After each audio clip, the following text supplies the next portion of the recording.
नमस्कार। Welcome back to Disha agriculture academy. स्वागत है आप सभी का। हम बात करेंगे मेट्रोलॉजी के बहुत ज़्यादा इम्पोर्टेंट क्वेश्चंस के बारे में, जो कि कल आपके एग्ज़ाम के लिए बहुत ज़्यादा इम्पोर्टेंट रहने वाले हैं। तो एंड तक आप लोग वीडियो पर बने रहना। चैनल पर नए हो, चैनल को सब्सक्राइब करके बेल आइकन को प्रेस कर लीजिएगा। पहला क्वेश्चन आपके सामने है, टेंसियोमीटर मेजर्स द, यानी जो तनाव मापी है किसको मापता है।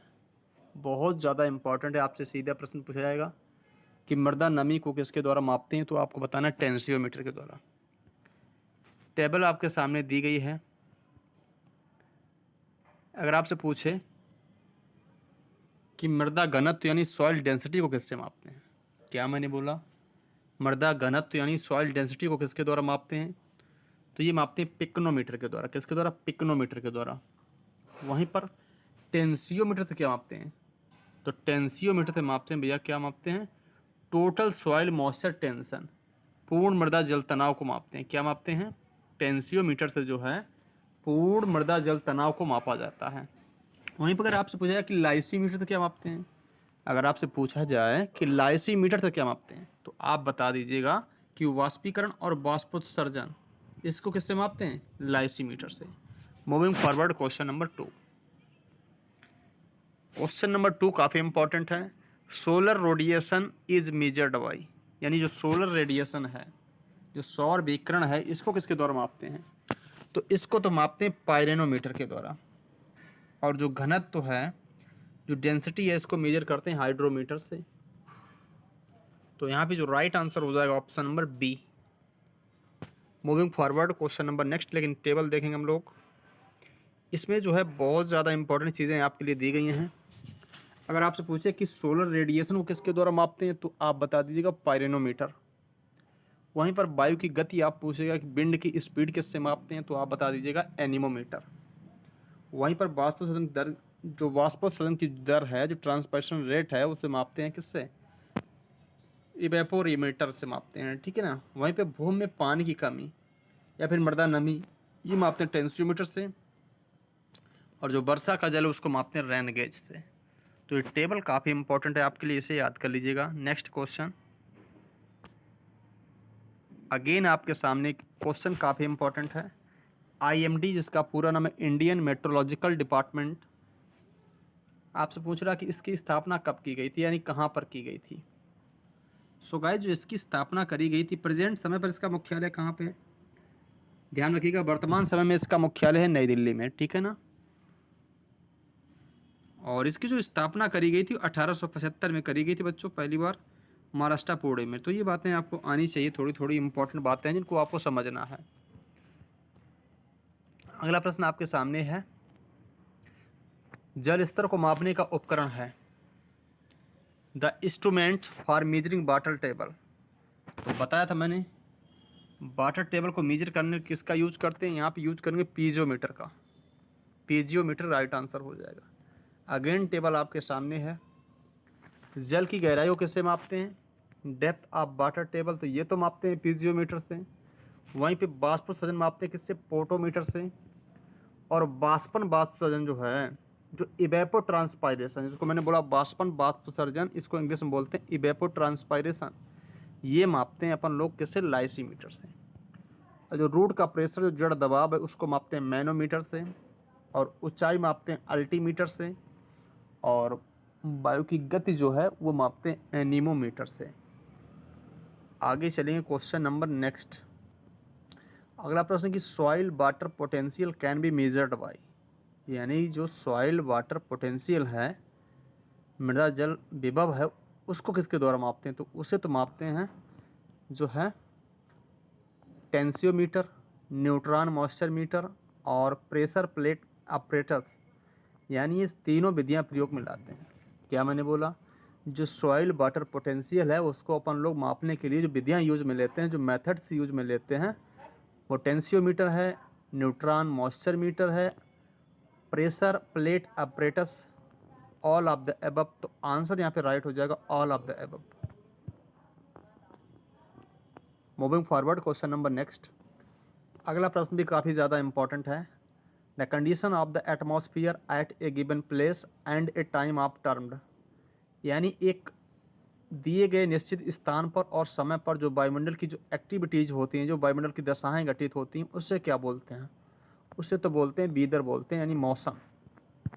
इम्पॉर्टेंट क्वेश्चन है, इसे आपको आना चाहिए प्रश्न, क्योंकि वायुमंडल की जो क्षणिक अवस्था होती है, जो कम समय की अवस्था होती है वायुमंडल की, उसी को बोलते हैं क्या? वेदर। तो ये इम्पॉर्टेंट है। अगला प्रश्न है कि डिप्लीशन ऑफ ओजोन लेयर, जो ओजोन लेयर है उसमें क्षय किसके कारण होता है या हो रहा है प्रेजेंट समय में? तो ग्लोबल वार्मिंग के कारण, अल्ट्रा वायलेट रेडिएशन के कारण, या फिर एक्सेस रेनफॉल, या फिर एसिड रेन। तो यहाँ पे ultraviolet radiation reaching the earth, पराबैंगनी विकिरण के द्वारा जो है जो ओजोन लेयर है उसमें जो है क्षरण या फिर क्षय उसका हो रहा है। यहाँ पे जो राइट आंसर हो जाएगा, पराबैंगनी विकिरण धरती पर जब पहुँचती हैं तो यही आंसर हमारा राइट होगा। और ओजोन लेयर कहाँ पे पाई जाती है? तो सीधी सी बात है, स्ट्रेटोस्फीयर, यानी समताप मंडल में देखने को मिलती है। बाकी टेबल आपके सामने है, आप उसे पढ़ सकते हो, आंसर भी उसे कर सकते हो। ठीक है ना? चलिए नेक्स्ट। अगला प्रश्न आपके सामने है, वह रेखाएं जो समान वायुमंडलीय दबाव बनाने वाले स्थानों को जोड़ती हैं। The line joining the place having equal atmospheric pressure are. तो इसे तो बोलेंगे आइसोबार। क्या बोलेंगे? आइसोबार। वहीं पर देख लीजिएगा आप लोग, समताप रेखाएं, वे रेखाएं होती हैं जो समान ताप वाले स्थानों को क्या करती हैं? जोड़ती हैं। उसी को बोलते हैं आइसोथर्म। Moving forward next. अगला प्रश्न काफ़ी अच्छा कि वायुमंडल की निचली परत को क्या बोलते हैं? Lower layer of atmosphere. तो इसे तो बोलते हैं ट्रोपोस्फियर। बाकी जो वायुमंडल की लेयर हैं, टेबल के माध्यम से आप उन्हें देख लीजिएगा, इम्पॉर्टेंट है टेबल ये आपके लिए। तो वायुमंडल की कुल 4 लेयर होती हैं। पहली है ट्रोपोस्फियर, दूसरी है स्ट्रेटोस्फियर, तीसरी है मेसोस्फियर और चौथी है थर्मोस्फियर। जो ट्रोपोस्फियर है ये पृथ्वी से 8 से 18 किलोमीटर की ऊंचाई पर पाई जाती है। ऐसे ही जो स्ट्रेटोस्फियर ये 18 से 50 और मेसोस्फियर 50 से 80 और थर्मोस्फियर जो है 80 से अधिक। बाकी चीज़ें आपके सामने दी गई। प्रश्न ऐसे भी आ सकता है कि सबसे निचली परत कौन सी? आप बता दिए ट्रोपोस्फियर। नीचे से दूसरी परत कौन थी? स्ट्रेटोस्फियर। या फिर सबसे ऊपरी परत कौन है?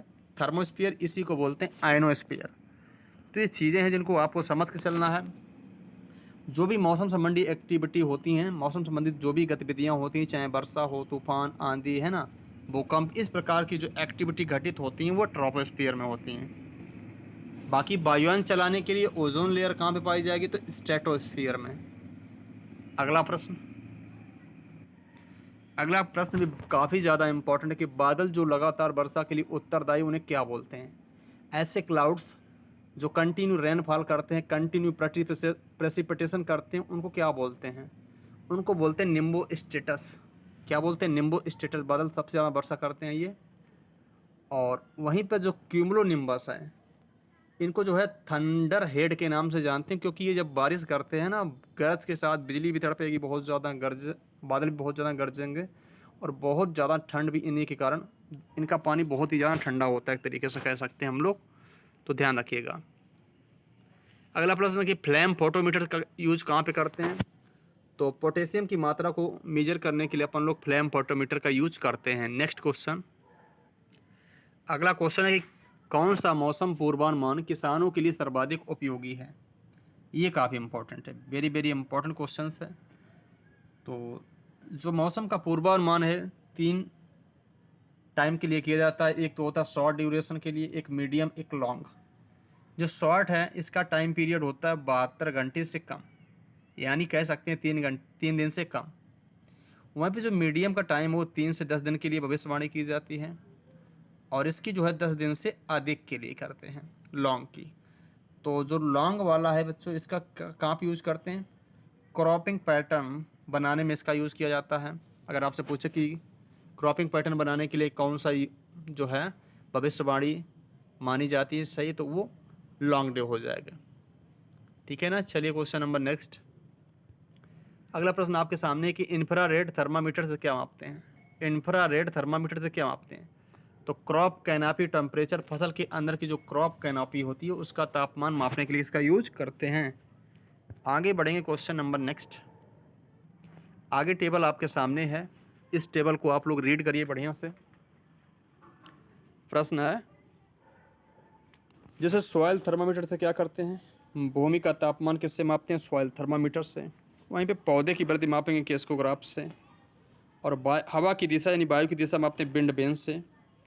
और जो मृदा का आपेक्षिक घनत्व, डेंसिटी ऑफ सॉइल, इसको मापते हैं पिक्नोमीटर से। और हवा की गति को मापते हैं एनीमोमीटर से। तो ये काफ़ी इंपॉर्टेंट टर्म है, इनको आप याद कर लीजिएगा। Question number next. अगला क्वेश्चन है कि फॉग, ड्यू, मॉइस्ट रेन यानी धुंध, ओम, कोहरा, वर्षा, ये जो गतिविधियाँ हैं, जो ये वातावरण की जो कंडीशंस हैं, ये कहाँ पे घटित होती हैं? तो ये ट्रोपोस्फीयर यानी क्षोभ मंडल में सारी घटनाएं घटित होती हैं। अगला प्रश्न, gateway of monsoon in India, gateway of monsoon in India के नाम से किसको जानते हैं? तो देखो, कहने का मतलब, इस प्रश्न का जो पूछने का मतलब है ये है कि भारत के किस राज्य को सबसे पहले, भारत के किस राज्य में मानसून प्रवेश करता है? सबसे पहले भारत के किस राज्य में मानसून प्रवेश करता है? तो कालीकट, केरल के तट पर सबसे पहले जो है मानसून आता है। ये आता है 1 जून के आसपास। कब आता है? 1 जून को आ जाता है, ध्यान रखिएगा। मध्यम range weather forecast is valid up to, मध्यम अवधि का जो मौसम का जो पूर्वानुमान है वो कितने टाइम का होता है? तो ये तो होता है 3 से 10 दिन का। कितने टाइम का होता है? 3 से 10 दिन। यानी राइट आंसर क्या होना चाहिए? ए ऑप्शन करेक्ट होना चाहिए।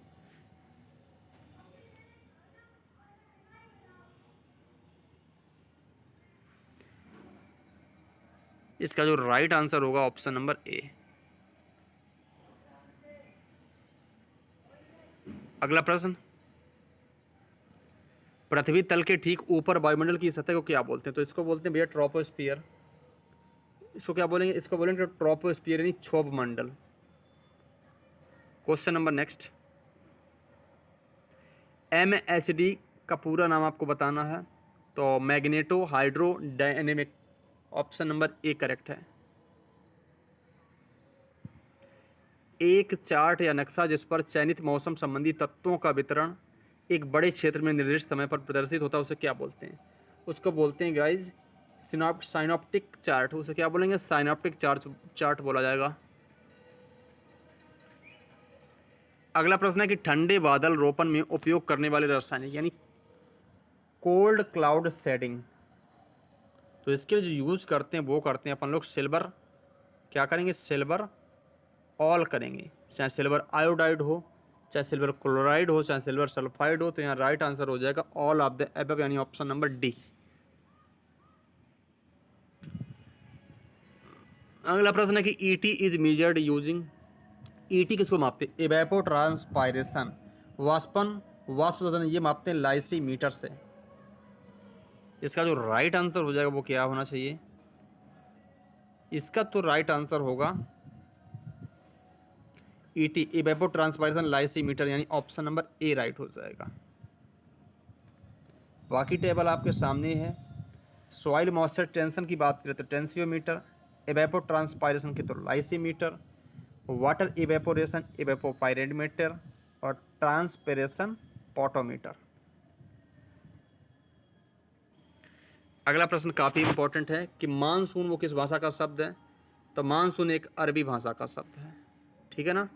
और ध्यान रहे, मेट्रोलॉजी ग्रीक भाषा का, एग्रीकल्चर लैटिन भाषा का शब्द, एग्रोनॉमिक ग्रीक भाषा का शब्द है। तो ये छोटी सी एक प्यारी सी क्लास आप सभी के लिए। तो मिलते हैं नेक्स्ट वीडियो में मॉर्निंग में। Thank you, to meet next video.